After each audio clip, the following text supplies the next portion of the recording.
میں سمجھتا ہوں کہ کل کا واقعہ اور اس سے قبل جو واقعات ہوئے ہیں پاکستان کے اندر، ان میں سے کوئی واقعہ ایسا نہیں ہے جو کسی پر ذاتی حیثیت میں ہوا ہو، جو کسی پارٹی پر ہوا ہو، جو کسی گروہ پر ہوا ہو، جو کسی تنظیم پر ہوا ہو، بلکہ یہ تمام حملے بشمول کل کے حملے کے یہ پاکستان پر حملہ ہے، یہ پاکستان کے امن پر حملہ ہے، یہ پاکستان کی معیشت پر حملہ ہے، یہ پاکستان کی جمہوریت پر حملہ ہے، یہ بے گناہ مسلمانوں پر حملہ ہے، یہ بے گناہ امت مسلمہ پر حملہ ہے۔ آج امت مسلمہ کی جو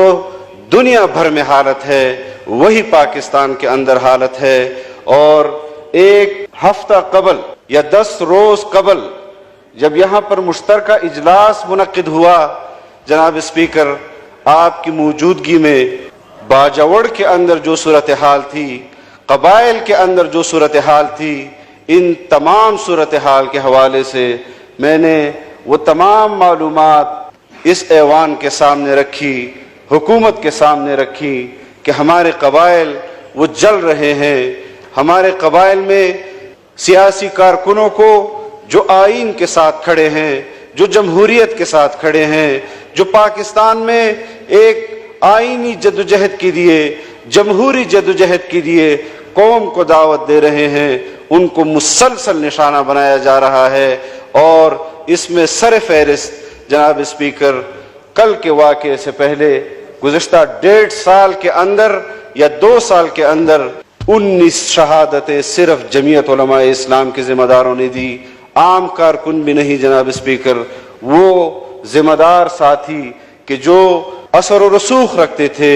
وہ علماء کرام جو مقتدا کی حیثیت سے وہاں پر اثر و رسوخ رکھتے تھے۔ انسانی جان، اس کی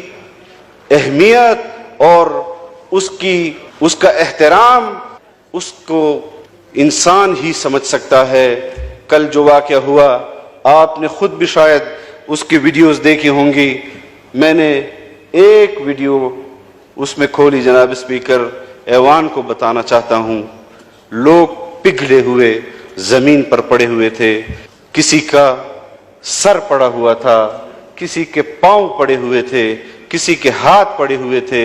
میں خود نہیں دیکھ سکا جناب اسپیکر کہ وہاں پر کس قسم کے لوگوں پر کرب اور اذیت گزری ہوگی، اور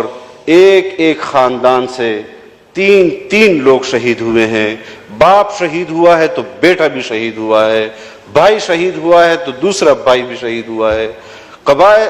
باجوڑ کے اندر خصوصاً جناب اسپیکر ایسے گھر جمعیت علماء اسلام کے رہ گئے ہیں جہاں پر ان کے گھروں میں مرد اب باقی نہیں رہے، تمام خواتین رہ گئی ہیں۔ کیا مذہب کی آڑ میں آپ اپنی ریاست کی ذمہ داریوں کو بھول جائیں گے؟ کیا ہمارے قانون نافذ کرنے والے ادارے اپنی ذمہ داریوں کو بھول جائیں گے؟ کیا ان کو احساس ذمہ داری نہیں ہوگا؟ جب 10 دن پہلے میں نے آپ کو اس ایوان میں نشاندہی کی، جناب وزیر اعظم صاحب کی موجودگی میں نشاندہی کی، وزیر داخلہ صاحب کی موجودگی میں نشاندہی کی، اس کے باوجود بھی ہم جیسے ایک بے اثر سی آواز ہے اور ہماری آواز کی کوئی قیمت، کوئی قدر نہیں ہے، اس کے باوجود قبائل کے اندر کل کا واقعہ رونما ہوا۔ کیسے رونما ہوا جناب اسپیکر؟ کیسے یہ ممکن ہوا کہ اربوں روپے ہمارے اداروں کو سالانہ اسی ذمہ داریوں کے لیے ملتے ہیں، اور ہمارے وہاں پر قبائلوں کو جو جس تکلیف اور کرب سے گزرنا پڑ رہا ہے۔ اس سے قبل خیبر ایجنسی میں علی مسجد کا واقعہ ہوا، وہاں پر قرآن کریم کو شہید کیے گئے، مسجد کو شہید کیا گیا۔ ترا میں آج سے 4 روز قبل ایک امن کے نام پر قبائلی عوام نے از خود ایک اجتماع کیا جناب اسپیکر، لوگ گھروں سے نکلے، اس اجتماع کے اندر جو الفاظ استعمال کیے گئے ہیں، جو باتیں کی گئی ہیں، ان کو میں یہاں پر آپ کے سامنے ذکر نہیں کر سکتا کہ کس طرح میں ان الفاظ کو یہاں پر آپ کے سامنے پیش کروں، لیکن پیش کروں گا جناب اسپیکر، ذمہ دار فورم پر کروں گا اور یہ احساس دلاتا رہوں گا کہ کیوں ہم اس پر خاموش ہیں، کیوں ہم اس احساس ذمہ داری کو نہیں سمجھ رہے ہیں۔ حکومت چلی گئی، افغانستان کے اندر امارت اسلامی کی حکومت آئی، پاکستان ابھی تک فیصلہ نہیں کر پا رہا جناب اسپیکر کہ ہم نے کیا فیصلہ کرنا ہے افغانستان کے حوالے سے۔ وہاں پر جو لوگ ٹی ٹی پی کے حوالے سے یا دوسری عسکری تنظیمیں پاکستان کے اندر مسلسل مداخلت کر رہی ہیں، اس کے حوالے سے ہم نے کیا کرنا ہے۔ میں گواہ بنانا چاہتا ہوں یہاں پر وزراء کرام کو کہ ہمارے پاس ذمہ دار اداروں کے لوگ آئے، ہم سے کہا کہ ہم نے بات چیت شروع کی ہے، آپ ہمیں اجازت دیں۔ ہماری کابینہ نے ان سے کہا کہ اگر آپ نے مذاکرات شروع کیے ہیں تو اجازت آپ کو ملی ہوگی۔ انہوں نے کہا کہ ہمیں زبانی اجازت ملی ہے، آپ ریٹن میں ہمیں اجازت دیں۔ اور کچھ مہینہ بھی نہیں گزرا تھا کہ پاکستان کے اندر،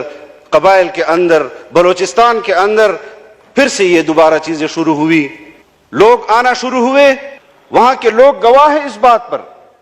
کہ شاید مذاکرات کامیاب ہو گئے، اور مذاکرات کامیاب ہونے کے بعد امن پر اتفاق ہوا ہے۔ جب یہاں کارروائیاں شروع ہوئی، ہمیں جواب دیا گیا کہ مذاکرات تو ناکام ہو گئے۔ 1600 کلومیٹر بارڈر پر باڑ لگائی گئی ہے، 1600 کلومیٹر پر۔ کیسے ممکن ہے کہ پاکستان کے بارڈر کو پار کر کے پاکستان میں اس قسم کے واقعات ہو سکتے ہیں؟ اور ہمارا کل کا اجتماع امن کے عنوان سے جناب اسپیکر اس کا انعقاد ہوا، اور جنہوں نے اس امن کے جلسے پر حملہ کیا وہ یہ پیغام دینا چاہتے تھے کہ ہم پاکستان کے امن کو انتشار میں بدلیں گے، ہم پاکستان کے امن کو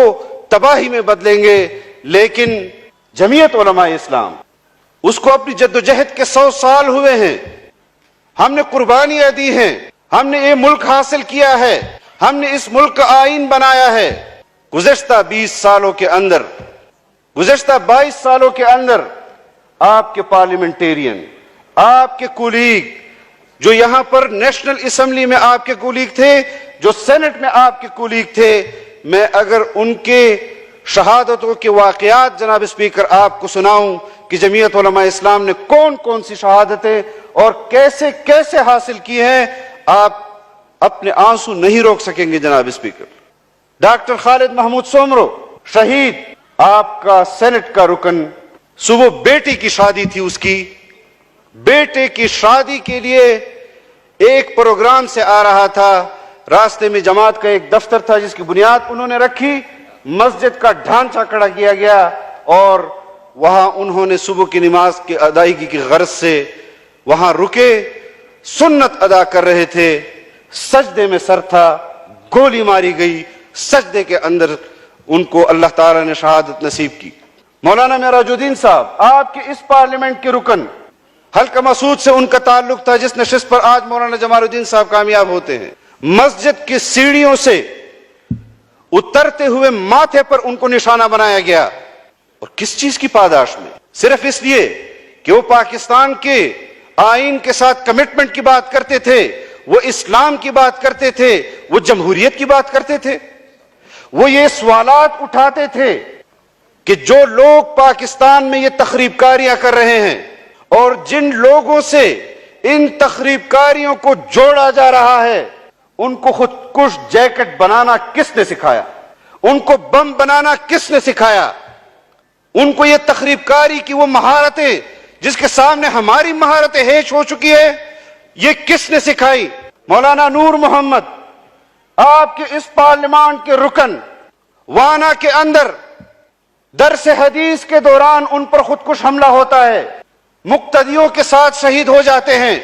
مفتی نظام الدین شامزئی شہید، جو کراچی اپنے گھر سے نکلتے ہیں تاکہ امن کے لیے اپنی جدوجہد اور اپنی آواز اور اپنا اثر و رسوخ استعمال کر سکیں، گھر کے دروازے کے اندر ان کے سینے کو چھلنی کیا جاتا ہے،